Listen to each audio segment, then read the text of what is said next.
Hey folks, I'm Mark Ryan. This is Super Review. This is the Binary Acoustics Cross Gizaudio Chopin. And yeah, as the name suggests, this is a collaboration IEM, another collaboration IEM between a reviewer and an IEM manufacturer. And I know what you might be thinking. You might be thinking, another collab. I'm kind of tired of this by now. And you could be forgiven because to be honest, I was almost kind of in that. Okay, I was definitely in that bucket when I accepted to do this review. But I gotta be honest, after having spent a couple of weeks here with the Chopin, I think not only is this like a really good collab I think this is the best collab I am in years, maybe even my favorite collab of all time. Okay, and I'm actually genuinely excited about the Chopin here. So I guess without further ado, let's dive into talking about it. I mean, a little bit of what I know about this IEM, the brand Binary Acoustics. To be honest, I've never heard of them before they collabed here with Timmy from Gizaudio on this IEM. So it's kind of impressive in that right? In that they've made a good IEM from a company that I'm not familiar with. All the other, good collabs have been kind of modifications of IEMs that were already pretty well known. This one, not very well known. What it is, it's a hybrid IEM. It comes in at around 200 bucks. So not super cheap, but I think for what you're getting here, and again, we'll dive into exactly why I like this IEM so much. For 200 bucks, it's really, really good. It's a hybrid driver IEM. It's got 3 balanced armatures, a dynamic driver for the low end.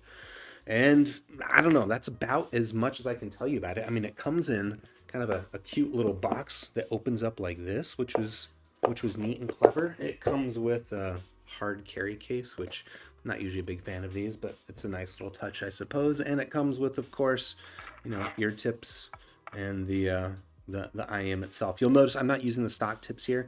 I guess no particular reason. Well, actually, it is a little bit of a particular reason. We'll talk about it in a little bit. But these tips are very similar to like Moondrops tips that you will get with their Blessing and their other larger nozzle IEMs, which probably gives you a hint that the nozzle here on the Chopin is a little bit on the large side. But getting ahead of ourselves. So yeah, I don't know. I don't think there is anything else to talk about this thing before we get into just discussing the physical aspects of the Chopin, and then we'll talk about the sound and why I like it so much. Okay, so physical stuff here on the Chopin. I gotta be honest, aesthetically, it's kind of a mixed bag for me. I mean, I don't mind the subtle pattern that they've got here on the outside. It's got this silver plate here on the outside, and then on the inside, it seems to be sort of a smoky resin, or maybe an all black resin. I'm not totally sure. It does seem like sometimes the light comes through it just ever so slightly, but yeah, I don't know. I don't expect to be able to look into the inside of the Chopin. It's pretty dark. What does stand out to me though is that the overall volume of this, okay, actually, sorry, I'm getting ahead of myself again. What I don't really love about the aesthetics of this thing though is really just this outer shape. It looks kind of like a truncated teardrop or something like that. I've never really seen an IEM shaped like this. And it's certainly, I don't know, it's not bad, I suppose, but it's just a little awkward looking. But what I was about to say is that the size-wise of this thing, it's actually pretty compact.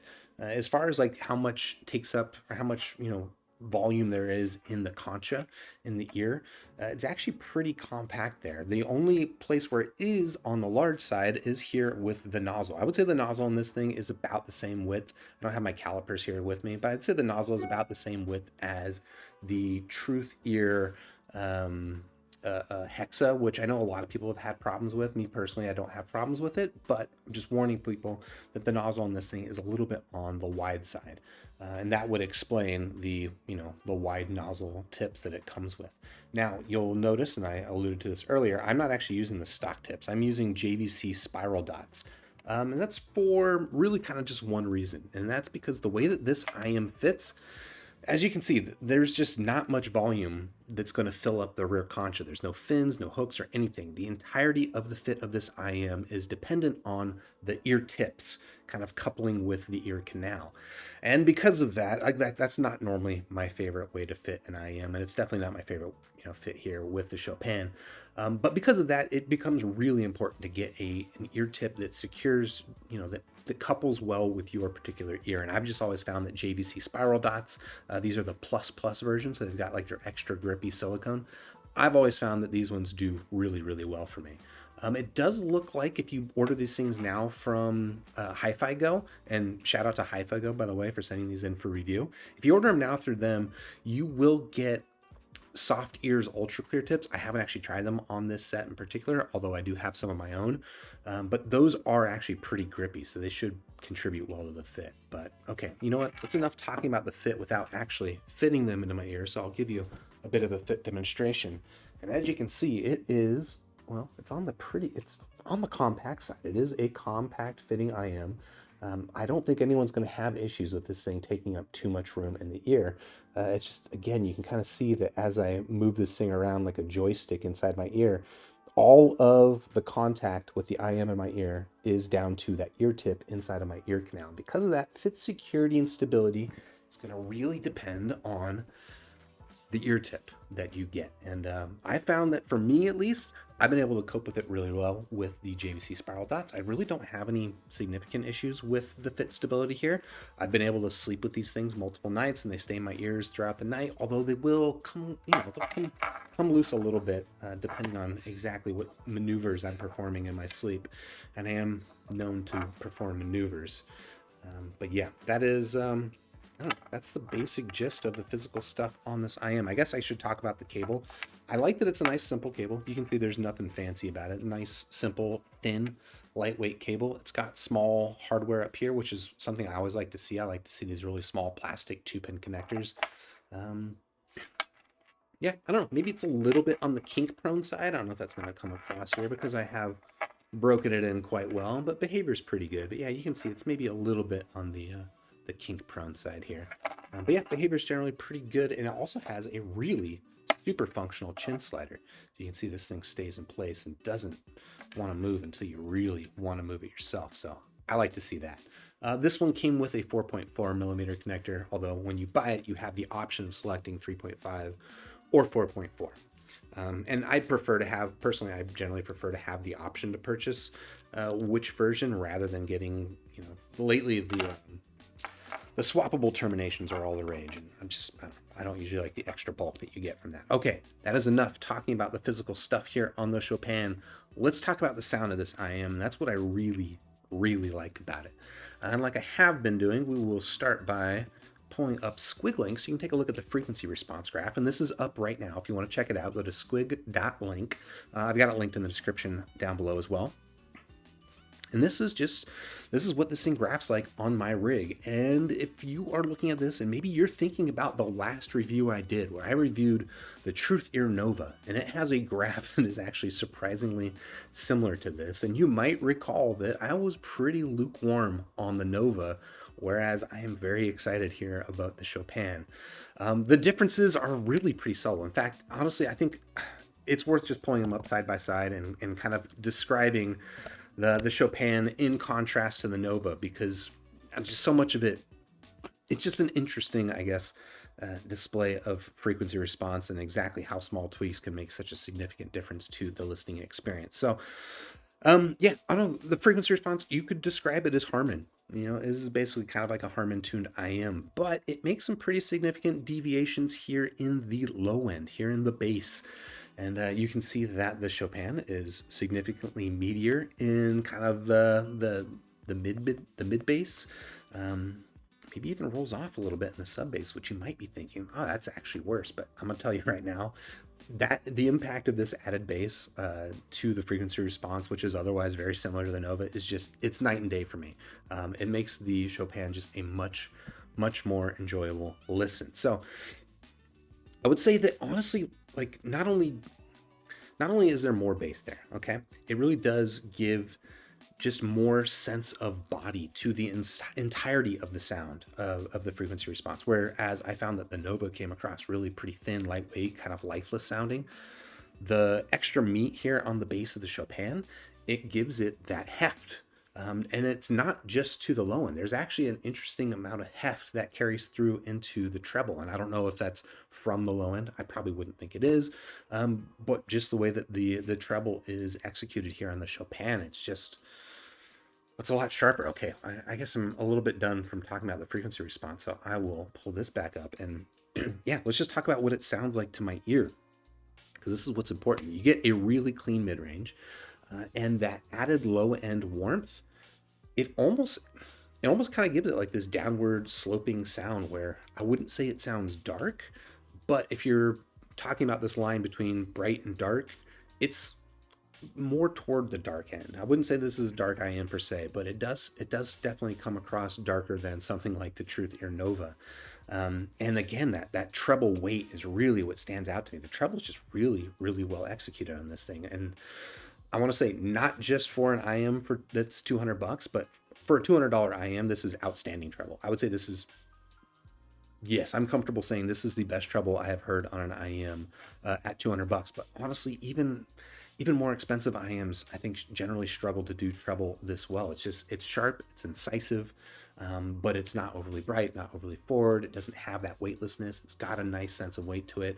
High frequency percussion timbre, so like hi-hats and drum brushes and stuff like that. I think the timbre is generally pretty good on them. It's not top tier quality, but top tier quality, like you had to pay like $700 or something for an IE 600 to get really, really good high frequency percussion. I would say this is actually, again, much better than anything else at its price range. And honestly, I mentioned that I think this is the best collab IM in years. And what I would say years ago, the best collab IM was kind of like one of the first ones, which was the Moondrop Dusk, which was a critical collaboration with Moondrop. In a lot of ways, I think the Chopin is kind of like, it's doing very similar things to the Dusk, but I think it's meatier in the bass. And if I'm perfectly honest, I think the treble is actually better on this than it is on the Dusk.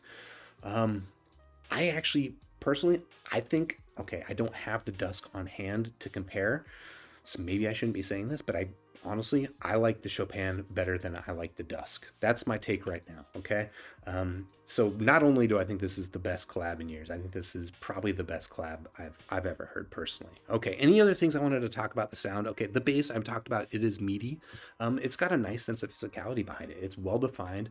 It is, isolated away from the rest of the sound, so there's no bleeding or anything like that. It has a good sense of punch, again, a good sense of physicality that you don't get in something like the Truth Ear Nova, and it really never impedes on the mid-range at all, whereas something like in this price range, people might be thinking of the 7 Hertz Timeless as a comparable, as like another all-time favorite at around $200.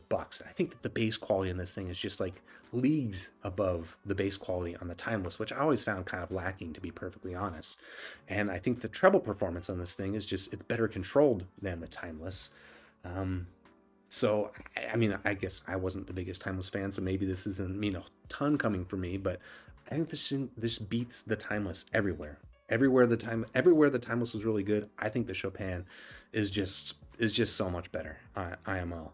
Okay, anything else I wanted to talk about the sound? No, really, it's just like, it's a nice clean tonality. Nice, the vocal presentation is actually fantastic. I haven't talked about that. I mentioned it's a clean mid-range, but really the vocals come across super, super crisp. And again, like well isolated, and the focus, but not overly overly forward or anything like that. It's a really, really interesting balance. Like the artist that I've been listening to a lot on this set that really brings it home for me is Ghostly Kisses. If you're familiar with her music, you know what I'm talking about, but she's not very well known. So if you're not familiar with her music and you want to check out something that I think sounds really good on the Chopin, check out a couple of her songs. The one that I've been listening to lately is called Lydia, Lydia. I know, Ghostly Kisses, Lydia. It sounds like nothing, but check out that song. That is just a vocal reproduction that sounds, in my opinion, pretty phenomenal here on the Chopin. And I know, I'm kind of gushing a little bit about this. I've had this thing for about 2.5 weeks now. I recently went on a trip out of state. This was the only IM I brought with me. It was more than satisfactory. Honestly, I've been listening to this thing a ton.